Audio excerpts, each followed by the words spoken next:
So I think the first question we should start with, tell us about little Phil. So I grew up in Manchester, Connecticut. My mom was a nurse. My dad was an engineer. And I don't have a tremendous memory of all the things that happened in my youth. My sister is way better at it than I am. But I think I was very self-absorbed, just a kid running through life. Um, I love sports. I loved like hitting a baseball. I was an adventurer, ride my bike everywhere back in the days where you had to come home when the street lights came on, and there was Classic. Salter's Pond where we caught fish and snapping turtles and ran away from snakes and caught frogs and did all that. So I was still very much an adventurer. Um, there was no real animosity or abuse in the classic sense in our home. We had a lot of material goods. We were probably middle to upper middle class, but there was no like outward expressions of love or emotion. It was a very tense house. And I've come to the conclusion, and I don't say this with any like resentment. I just say that I don't think I was really well loved. I think I was well taken care of, but I don't know that I was well loved. I think there's a difference between taken care of and loved as well, because some people might consider taken care of as loved. My dad always thought that if he was earning a good living, which he was as an engineer at Pratt& Whitney Aircraft, that was providing for the family. And then when you look back through how his father raised him, and my grandfather was raised by my great-grandfather, that was the way it was, that men provided for the home.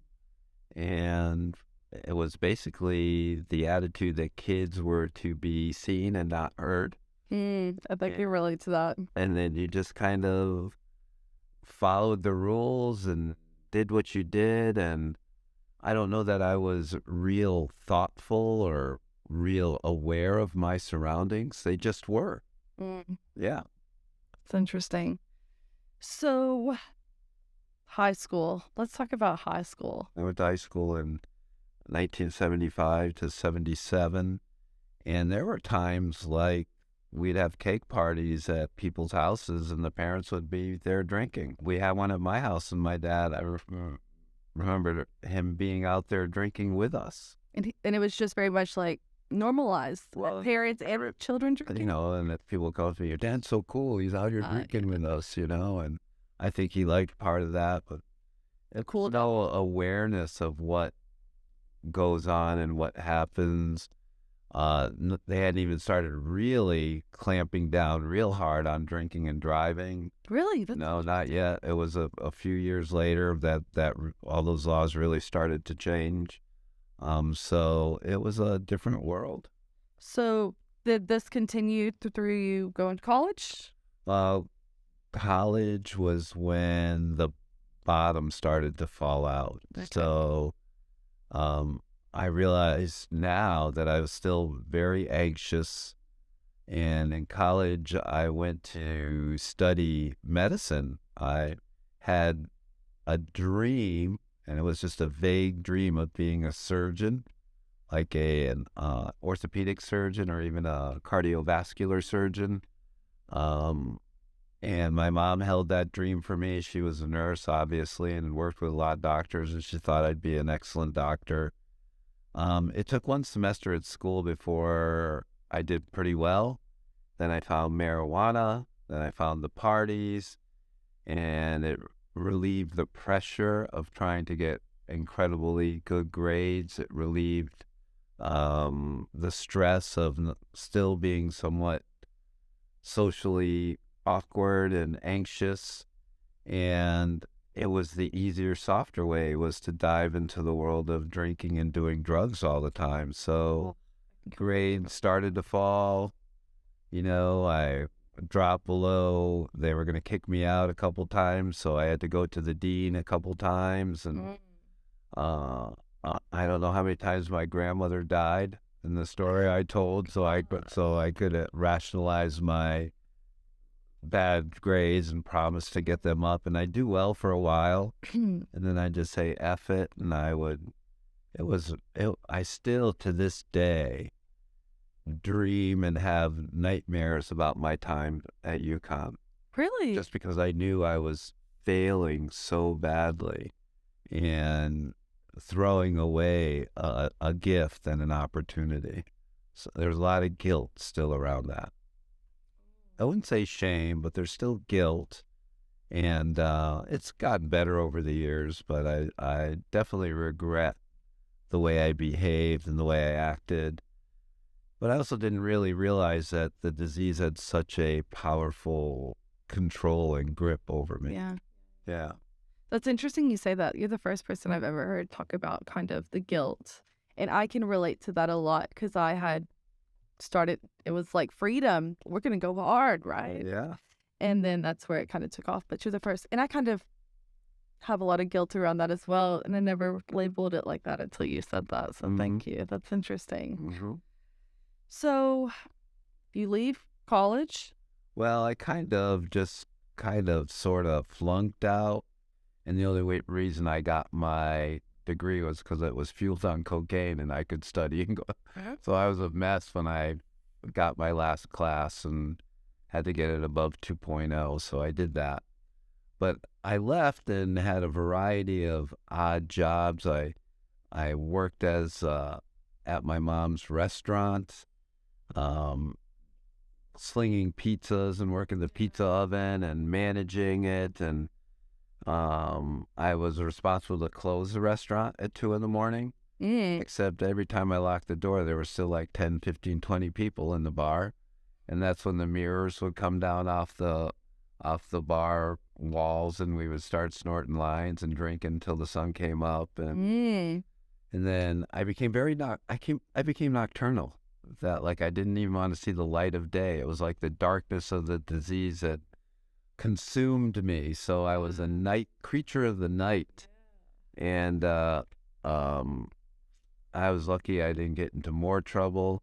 There was a golf pro that from the golf course down the road, and ultimately he invited me to be his assistant golf pro. Then he got fired for his drinking, and they hired me as the pro. So I was a golf pro, and soon thereafter, somebody introduced me to a steady supply of cocaine. And I had stopped more or less drinking on my own because I was getting in too much trouble. But the cocaine, I say, was a rocket ship to hell.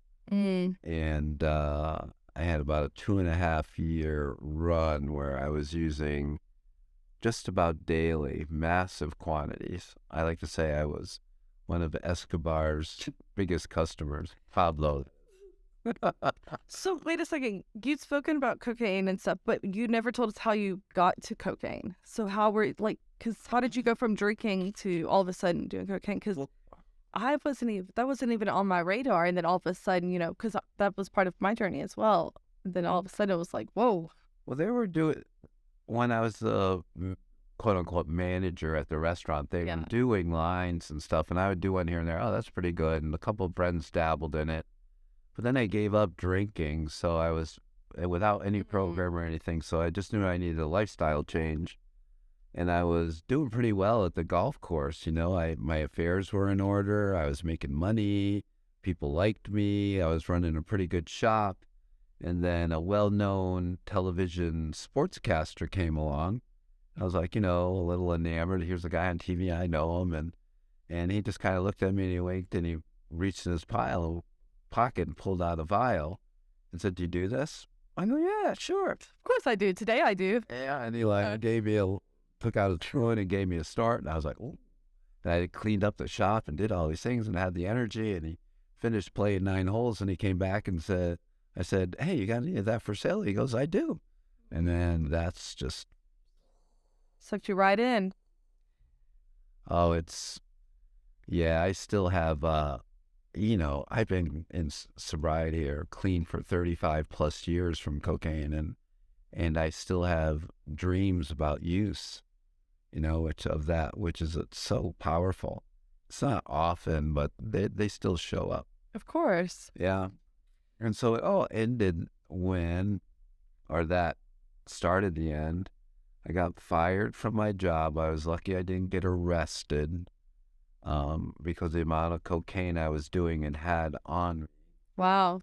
And I had got married, and my wife was pregnant. And on October 18th of 1987, I stood in the birthing room of Rockville General Hospital holding a baby girl. Mhm. At that time, I was wildly strung out on cocaine.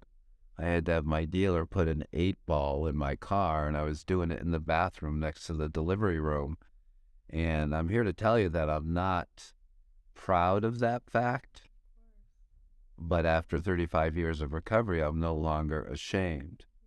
So I'd like to say that was the end, but then I had a couple more runs in me, and my last use was December 28th, 1987, and I just couldn't do it anymore. So I told my wife at the time what had been going on all these years, and literally the deception and the severity of what she realized what I had been doing and what I had gone through broke the marriage.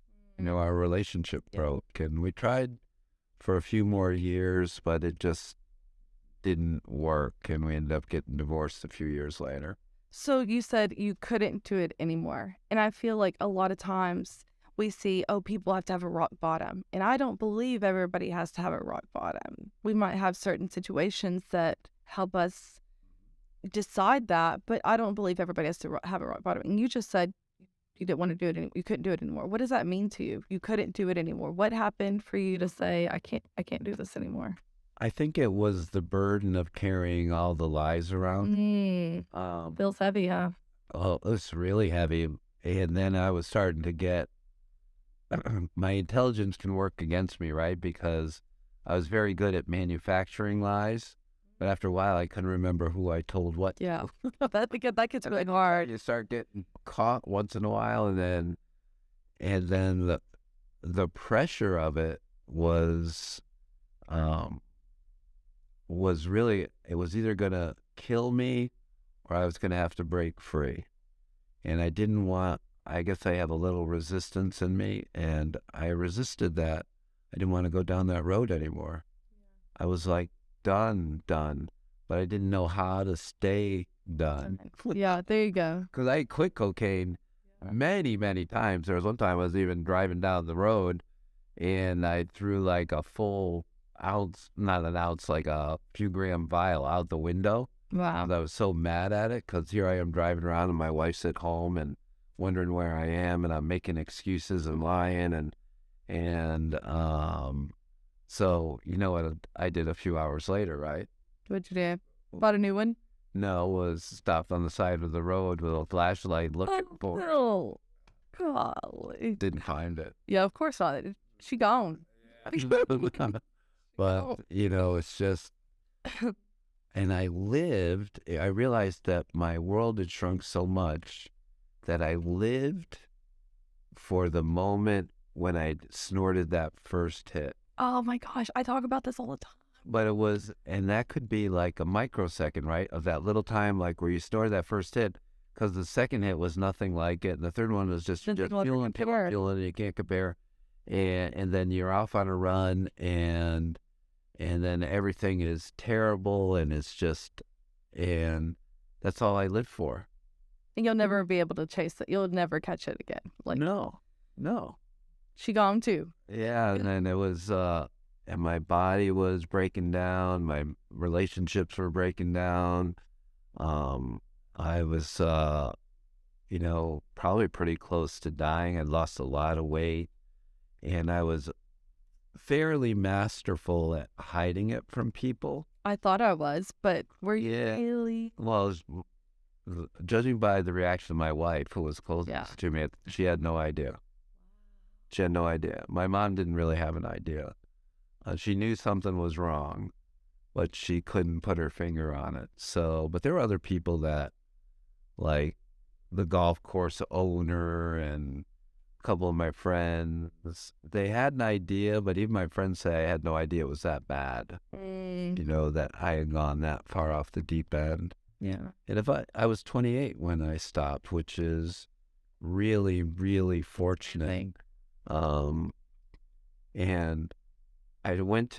so I told my wife we went to a counselor, and the counselor suggested I go to a 12-step meeting of some kind. Yeah. And I ended up in Alcoholics Anonymous. And I remember I drove to this Wednesday night meeting for like 3, 4, 5 weeks in a row, and sat in the parking lot and watched the people.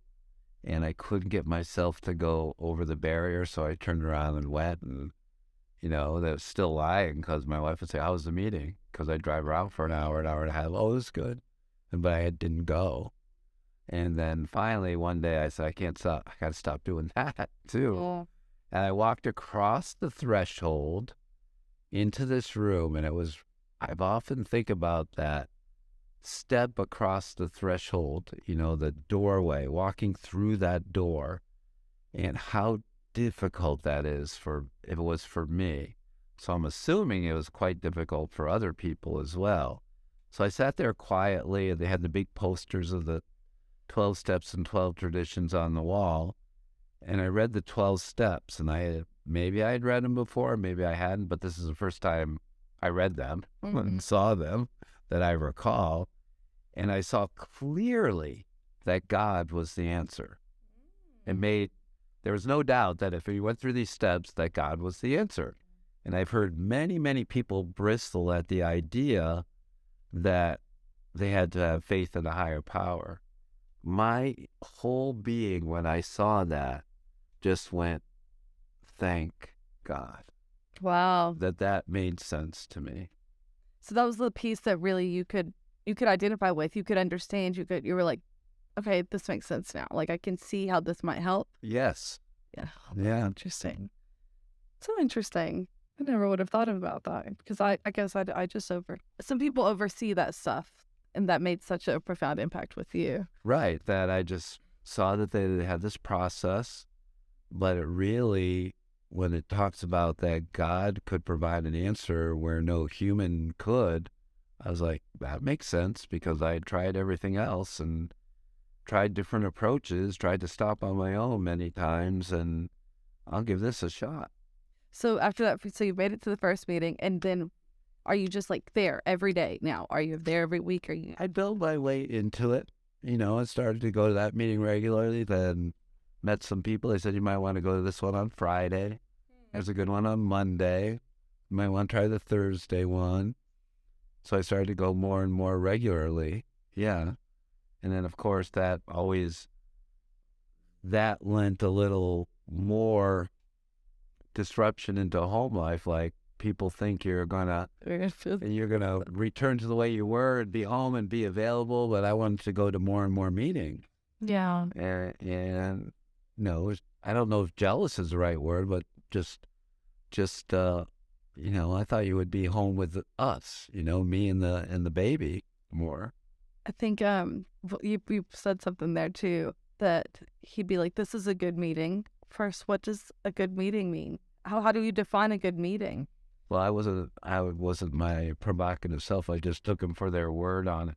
But there were a lot of people there, and a lot of people with longer term sobriety in the AA terms, like they had 10, 20, 30 years, would show up and they'd share. And so you could hear from elders in the AA community. Yeah, definitely. And I think too, that thing about families, so you say, we always say we got to put the work in, right? We got to put the work into our recovery. And I was the same way. Like, I would be like, also, I had to be at all the meetings. I had to be at all the meetings. Like, I'm not just going to get well, just like my addiction. I did it all the time. So now I got to do these meetings all the time. I got to put the work in. And I think there is kind of a little bit of, why does he have to go there all the time? Or why does she have to be there all the time? Like, and then maybe I've noticed from my experience, sometimes people who are not in recovery might feel like they're not important enough am I not good enough to make you feel, am I not good enough to cure you, or do you not love me enough to want to be? And that's not it. It's just that's a lack of education sometimes as well. It's like independence in our relationships too. I haven't thought about this in a long time, but I really think the first 3 to 5 years, well, probably 5 years, was devotion to Alcoholics Anonymous, just intense devotion. And that was the foundation which I built the next 30 years of my life on. That's interesting. So it wasn't that I had to keep building the foundation. I built the foundation for 5 years of absolute devotion to AA and working the steps and building relationships with people, learning to socialize outside of, meetings, but that's where I learned to socialize again. It's learned where to speak publicly. Yeah. When you tell your story and get over the jitters and do that in a welcoming crew. All the principles, all the steps made absolute sense to me. I became a mini historian, and I read so many of the foundational books, all of them, that Bill wrote, that wrote about the history of Alcoholics Anonymous, because I was fascinated with why this worked and how it worked for so many, and all of that. Visited Stepping Stone House, Bill Wilson's house. Did you really? Oh yeah, I've been to all those places. Oh my gosh, little tourist, huh? Yeah, but I just was, and still am, fascinated with that history and how the 12 steps came to be, how he just sat down and just flowed through him, and he wrote them so quickly and passed muster all these years. So interesting. Mm-hmm. So you mentioned the first 5 years, which was funny. Whenever you're asking me if I wanted to get my notes earlier, I was like, I wonder how Phil would explain his recovery through the stages of recovery, because that's something we always talk about. So were you and your wife still trying to make things work within the first 5 years? We for about 3.5 years, but I think about 3.5 years into recovery, we ultimately ended up getting divorced.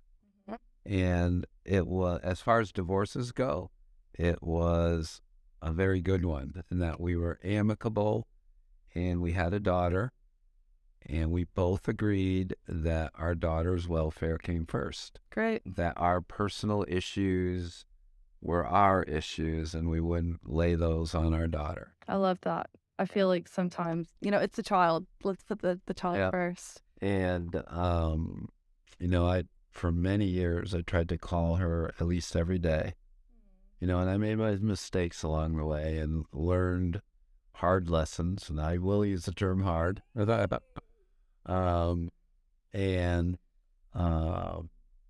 today she's 35 years old, been married for several years, has 2 beautiful children, my grandchildren, and our relationship is good.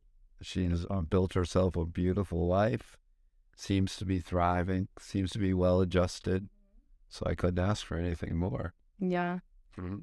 So after we got divorced, I met Sandy. I was going to say, that's another lady in your life. And then we started to go to AA meetings together. And she said, like, 9 months after of going to AA meetings with me and her still drinking here and there and wondering about it, she found herself raising her hand saying, I'm an alcoholic. When we lived a life in recovery, it meant that we actually, those couple years where we were going to meetings all the time together, discussing recovery concepts, what this means, what that means, what happened to people, the ideas about recovery that we believed in. We started to explore our faith. That's when we went even down to New York and saw Mary Ann Williamson give a couple lectures on the Course in Miracles, and we were doing that. But it all led us ultimately back to church, where we got married in the church, and our pastor asked us a lot of really good questions about our marriage together and what that would mean. I think we've lasted so long and lasted pretty easily considering what we've gone through. There's no alcohol or drugs involved in our life. So, all the tensions with managing the 4 kids we had together. She had a full-time stressful job. I started to work full-time. It went by quickly because time is our greatest commodity, right? Way more so than money. And just to see that we were spending the time with each other, with our kids, with our family, with doing things that were important to us that we enjoyed, those are all gifts of recovery. I think if we introduced alcohol or introduced any substances into our relationship or our lives, it would have all fallen apart That's because we're raw. well, I was We're gonna raw say, because we don't have any way to medicate or numb ourselves. So we can, I think at our worst moments, we just got really silent. mm, And really kind of like repeating like what my household was growing up. And Sandy would say it was probably like what her household was. So I would see that in me and something, we would either snap and have a little argument or we would just, and then once we did that, that would break the ice and then we'd, yeah. conflict precedes clarity. And so there's times where we had a little conflict.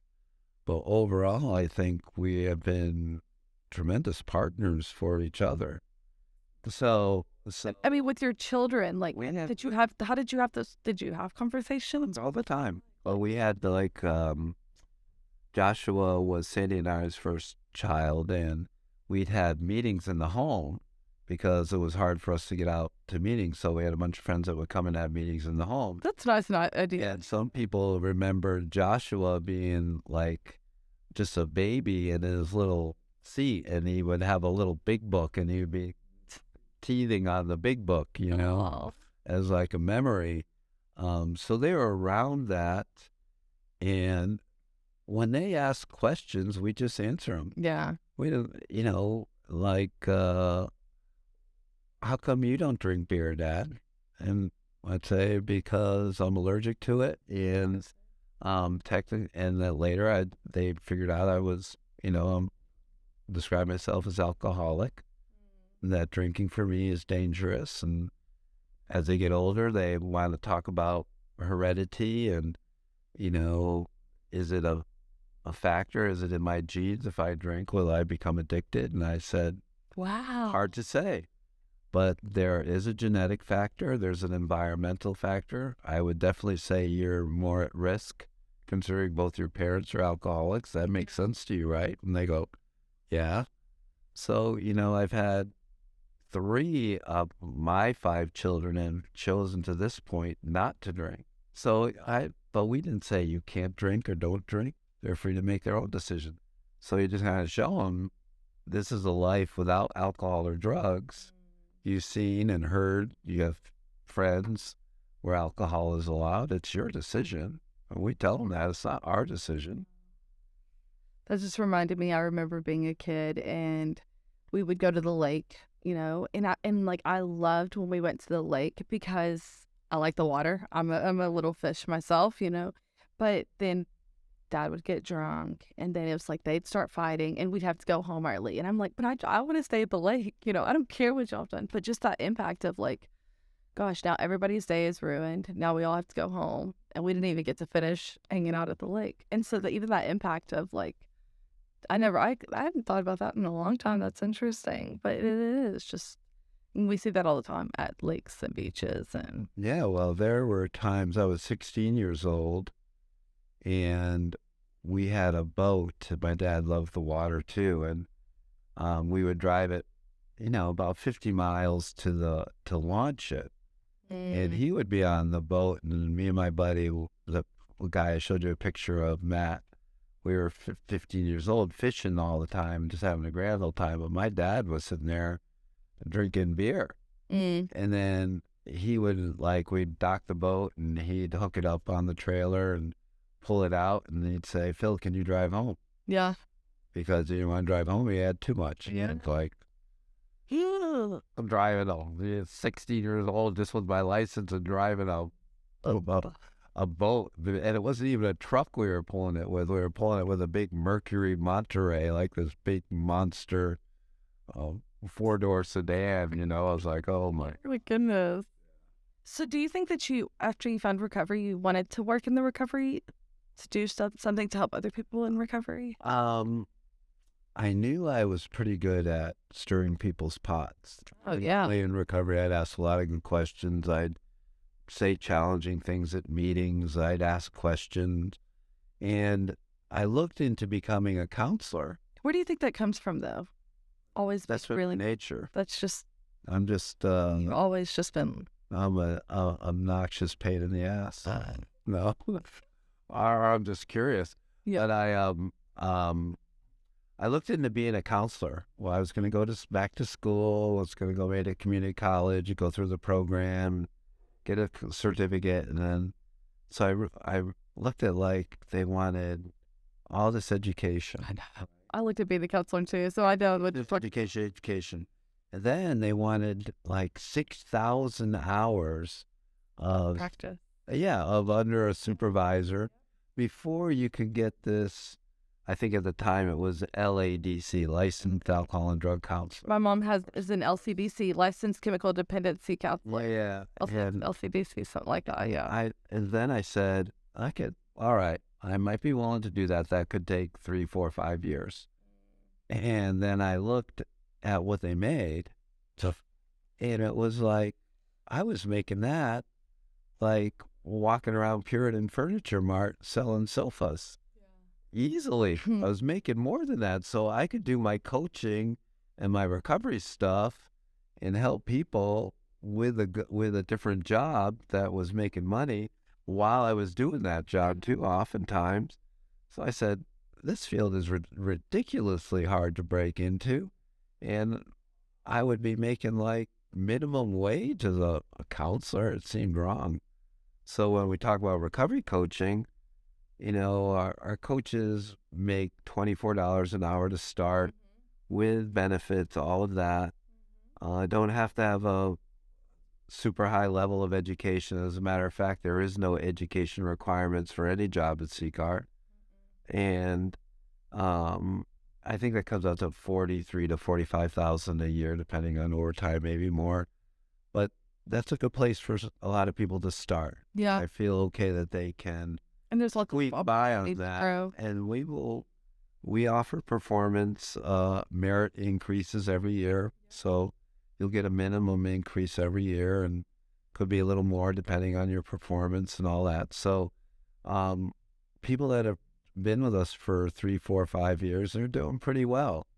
And I've always believed if we don't pay people in recovery well, who will? Exactly. And not to say that I'm wildly paid, but I feel I earn the money. And there's been many years where I've declined raises from the board because other people need it and all that. So I think I'm fairly compensated. If I was in corporate America, I'm probably making 4 or 5 times what I do now, but that's okay too. And I have all I need and more. And very, very happy with the career here, and just some satisfaction that we built something pretty special here. So your recovery journey and then your stubbornness and stirring the pot led you to CCAR. Yeah. Then what? So how far along in your recovery journey were you when you started? I started in 99. It's about 12 years. Wow. Yeah. So you had some wisdom. 11 or 12. Yeah. Interesting. And it wasn't always smooth. It was, I'm working on as I contemplate retirement, I'm working on the history of CCAR. And that could be quite the book. I mean, there's a lot that happens. Yeah. So probably way too much for this podcast if people haven't heard it anyway already. Was we've had our bumps, we've had our successes, but overall we've tried to keep a culture of recovery and a culture that people want to work in. And we've always put the recovery with an EE first. As a matter of fact, our number one principle is recovery first. Yeah. That is above above our organization, above any individual, that we are here to be stewards of the message of recovery. Which I like that. That aligns with me. No, that's a blessing in and of itself, just to be able to carry the message of recovery. I think it is divine. I think it's God-inspired. I think in a lot of ways this was my life's ministry and or mission work, to use those terms. And how blessed am I to be able to work in a field that brings light and love to people's lives. So what do you do for your recovery today? Walk in the woods even when I don't want to. Hang out with my loving dog even when I don't want to. No, I think for me it's what I really have is a daily reprieve contingent on the maintenance of my spiritual condition, which is from Alcoholics Anonymous. That has not changed. So how do I maintain my spiritual condition? My sponsor taught me years ago that when you're creating, you're closest to the creator. Yeah, I like So I love to now dabble in art, and I just call it doodling, but use it in a variety of colors and things like that. I love nature. I'm really starting to connect through yoga, which surprises. It's such a big trending thing. Who knows if it's a phase, but right now I'm really enjoying. What day are you on? I don't know, 9 or 10 or Yeah, whatever. well, Yeah, it's not far. But I had dabbled in it in the past before, and I think I just was too aggressive with yoga. Like I tried to do like, what was that, P90X yoga? Oh God. Yeah, with Tony, whatever his name is, and it was so hard because you can get some positions that's like, wow. That's intense. It's very intense, but now I've got the easiest settings on my app and thoroughly enjoying that it's easy, but it's useful, and it's when I push, it's just kind of like I'm at the right level. Yeah. Right? I'm just pure beginning. So that's part of it. I don't go to meetings very often. And if I do, the last few since COVID have been online. But I do read spiritual literature all the time. I listen to music all the time. I try to let love in and build relationships with people all the time. I coach others, which for me is giving back. Yeah. There's lots of ways I take care of my body as best I can. Changed my eating habits drastically over the last 6 or 7 months to take care of myself that way. And I try to be available for people. And I think I've found too that I always need an adventure to look forward to. So, anything else you want to say? What advice would you give somebody from a man who is 35 years in recovery? Be brave, dive inside, always increase your self-awareness. Work on identifying your emotions. And get a feeling wheel. Well, yeah, you have to become emotionally intelligent. That was the last key that really fit for me. And White Bison and Wellbriety knew it. We often talk about the physical, mental, spiritual part, but the fourth quadrant of their wheel of complete healing is emotional. And I had seen that years and years ago, but I didn't have the impact on me till like in the last few years, couple of years, of how important that emotional intelligence is. And the way you become emotionally intelligent is to identify the emotions running through you. So Look inside. Be brave. Thanks, Khalees. Thanks, Phil.